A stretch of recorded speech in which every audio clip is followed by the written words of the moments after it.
Okay, hello my bottle shoppers, it's Rock here from MyBottleShop.com, and today I have Mark Livings from Lyre's, a new range of, I guess we'd say non-alcoholic spirits. That's correct. And you know, my bottle shop, we were first introduced to non-alcoholic spirits when Seedlip came out. Mm-hmm.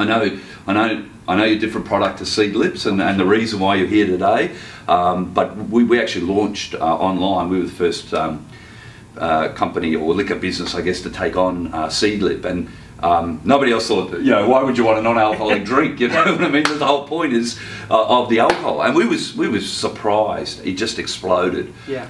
And since then, we've actually created a new category on our website for non-alcoholic drinks for people that don't want to drink. So, Mark, we'd be interested to know, or our customers and viewers would be interested to know, what's your journey as to why you're here today and why Lyre's? Sure. Well, look, firstly, thanks for having me, Steve. Yeah, so Lyre started quite a few years ago. You mentioned Seedlip, that's been on the market since 2015. Yeah. We were looking at this opportunity at around 2014, 2015 as well. We hadn't even heard of them when they first came out. But I think it's one of those funny things about great ideas. A number of people have them at the same time around the world at the same time. Right. We took a really different approach to Seedlip in terms of trying to create our product. What they've done, we think, is move and take a gin style occasion or a spirit style occasion. They hate the gin comparison, to be honest. Sure. We've had the Seedlip, actually the owner, which is a bit of a funny story because the guy doesn't drink, but he smokes like a chimney. So in between smokes, we had to get him in. we all have our vices, right? Yeah. But they, because we would always say to people, how to explain Seedlip. Is it a gin? But they go, no, it's not a gin. It's a distilled non-alcoholic spirit. For sure. But a clear spirit, right? Yeah, so a clear spirit. So it matched us to those same occasions. So you mix it with tonic, or you blend it into cocktails and the like. It's lovely, it's refreshing, it's that sort of mid-afternoon into early evening style drink. We took a different path, and we said, look, we've got some of the most time-tested, universally loved flavours in the world in front of us in the spirits industry. These are things that have survived prohibition and have come through that people love still. And we've got a big lot of them up the back here. We'll go through very briefly each of the products. There's actually 13 products you've got in the range, right? Yeah, and so you've got a huge range. Yeah, big range. So so you're covering off all. So the idea, I guess, is unlike the Seedlip, which was white spirit gin style product, you've actually taken the approach to cover off all drinking styles. That's right. Where you don't want alcohol. Now, did you particularly have something against alcohol? Is there a particular reason why you thought, other than maybe a market opportunity? Sure. So, look, I'm rapidly approaching middle age, and we start making better decisions as we get older, or some of us do.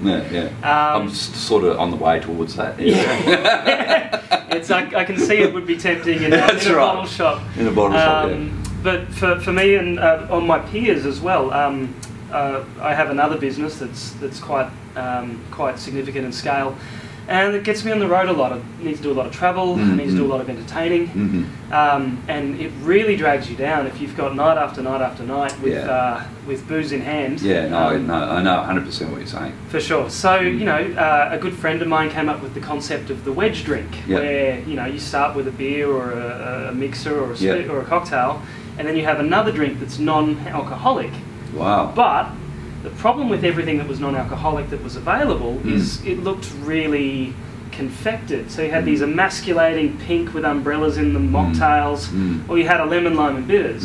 That's a physical artifact in your hand that you're different. You're not part of the tribe. So it broke the Great Australian Round.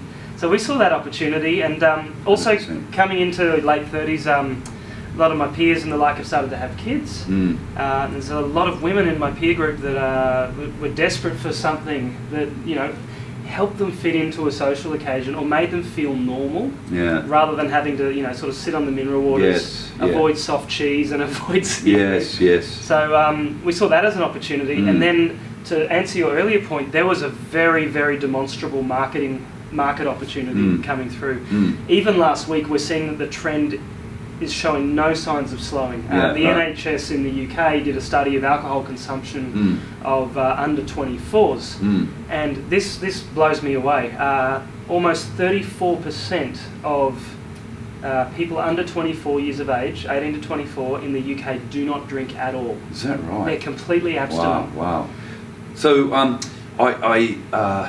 I guess that leads us to the question. Tell me the top 5 reasons why you would consume Lyre's non-alcoholic spirits. Give me your top 5. Sure. Okay. I think so. One, I think we have created a range of non-alcoholic spirits that is absolutely and unquestionably the closest possible homage to the real thing. So if you want a non-alcoholic alternative that tastes exactly or as close as possible to the real thing within the boundaries of food and beverage science, well, that's the range. Well, let's just, while we're on that point, let's just quickly, so just in a couple of words, tell me about each of the range here and how you might drink it. You've got Lyre's triple sec here. Sure. What will we do with that? So the triple sec, that's the sort of backbone of the Cosmo. It's a little bit on the nose, as is Sex and the City. Right, so a bit of orange there. Yeah, so lovely minty, menthol and sort of bright orange flavours. Okay. We've got an absinthe. Yes. Which it's strange to see a non-alcoholic absinthe when we are selling them here at 65%. Tell me about the absinthe. So absinthe is again, it's a critical part of cocktail making.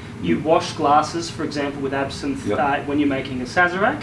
But it's also in massive growth again. The world's falling in love with it. So an absinthe, soda and a slice of lime is a beautiful beverage for mid-afternoon. Awesome. Dry vermouth. Vermouth, again, one of the most important ingredients in cocktail making. That goes in, of course, to your classic martinis. Yes. And, of course, the juggernaut that is spritzes, so Prosecco-based or you know, sparkling style base with vermouth. Righto, Italian orange. I'm guessing this is a Campari replacement. Campari style. The Negronis and so forth. Or more accurately, it's a Barolo orange, which is the same sort of orange that Campari uses. So it's lovely, it's bitter. Quite bitter. And it's got that beautiful length to it. That, an amaretto. It's good to see an amaretto here because, you know, amaretto's fallen a little bit out of favour in recent times, but a great flavour for a lot of different cocktails, right? Absolutely. And so coming back like the absinthe, so amaretto's having a renaissance at the moment in the on-premise. So of course amaretto's sour, but it's also a beautiful digestivo. So if you want something after a meal to have with biscotti, that's a great option for you there. All right, and you've got a vermouth rosso here, so I'm guessing that's just the red vermouth equivalent of the dry vermouth. That's exactly right. And there's a little bit sweet, this one, or? Yeah, sure. So it's exactly like a rosso vermouth, which is slightly sweeter, made on red grape, and that is really important for 2 cocktails that are very popular. One is the Manhattan, and 2, which is the #2 selling cocktail in the world, which is a Negroni. Negroni, all right. And you've got a dark cane spirit here. Yeah. I'm tipping like a dark rum, is that the idea? That's exactly right. Can't call it a rum, of course, but dark cane spirit. So what do we throw in there? A ginger ale, an East Imperial ginger ale? Absolutely. So being a Queenslander, I'm very partial to a Queenslander as well, yes. Hey! So I'm very partial to a dark and stormy. Yeah, that's right. So dark and stormy. That plus ginger beer, and I like a couple of little shots of Tabasco in there. Oh, nice. I love that. And so up here we've got, spiced cane spirit, so spiced rum, obviously. It's so a tribute to spiced rum. Spiced rum, yeah. Mix that with cola or cloudy apple. And we've got more, there's a huge range here. We've got an American malt, so is that more in a bourbon style? Because you called it a malt. That's right. It's going to have a bourbon sort of flavour to it, do you think? Absolutely. So it's a bourbon and coke. Yeah, it's got those notes that you look for in bourbon, so really heavy vanilla, coconut, banana. That comes typically from the American oak in a bourbon. Right. And then you've got all those really interesting fruity esters that bourbon throws out during its distillation process. We've captured them in that one as well. Nice. And a white cane spirit, so white rum. Yep, that is the juggernaut. That is the backbone of most cocktails and tiki bars. Yes, right. Okay, so give me an example of what I might mix up with a white cane spirit. You cannot go past a daiquiri. The daiquiri. All right. So maybe a mango daiquiri or something similar. Yeah, lime. So 2 parts of that. Looks good, tastes good, and no alcohol. And now, so over here, well, these are going to be, you know, coffee's really hot right now. Espresso martinis, of course. For sure. You've got a coffee liqueur here. It's beautiful packaging. Just tell me a bit about the coffee liqueur. So this is made with real coffee. and it's also got a lovely sort of blue fruit bouquet to it. So it's a really it's very, very close to a craft coffee liqueur, and I'm actually really proud of this one. This one's delicious. Yeah, good. We're going to run out of time to taste that today, but the last one here is the dry London Spirit. I sort of felt that maybe our customer base, this would be the go-to product. Yeah. I'm thinking gin and tonic.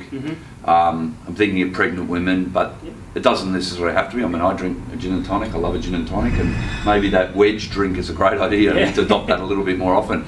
So what we're going to do is I'm just having a sort of smell of that, and it's got quite a bit of a sweet nose on it. Yes. Bit of citrus I can get on there. Yep, so you'll be getting orange peel and lemon. Orange peel and lemon. But that sweet note that you're picking up is orange blossom. So we've gone for quite a floral gin. So it's a very pretty gin. Orange blossom, is it? Yeah. I'm just going to have a little taste without a mix. I've got some East Imperial Uzu tonic water here to mix up gin and tonic. Sorry, it's early in the morning here. We don't have any ice. Yeah, it's 9 a.m. So It's 9 a.m. That's right. We can drink without regret, right? Or judgment. Well, I mean, the first thing. Wow, yeah, I get the citrus. It's got a really floral bouquet. It's a bit of citrus bite at the back of the throat, so it's not actually. Although it smells sweet, it's not sweet at all. It's got a good spirit flavour to it, I have to admit. It's not overbearing in any way. It leaves a nice fresh citrus aroma, almost like somebody's raced orange peel around the inside of my mouth, right? And there's that beautiful bitterness from the juniper. You'll find that sits in the mid palate. Yes, I get that, and I imagine if I just pour a little bit more of this in here, and I add a bit of, actually this is probably more of a martini glass than a gin and tonic glass. That's fine.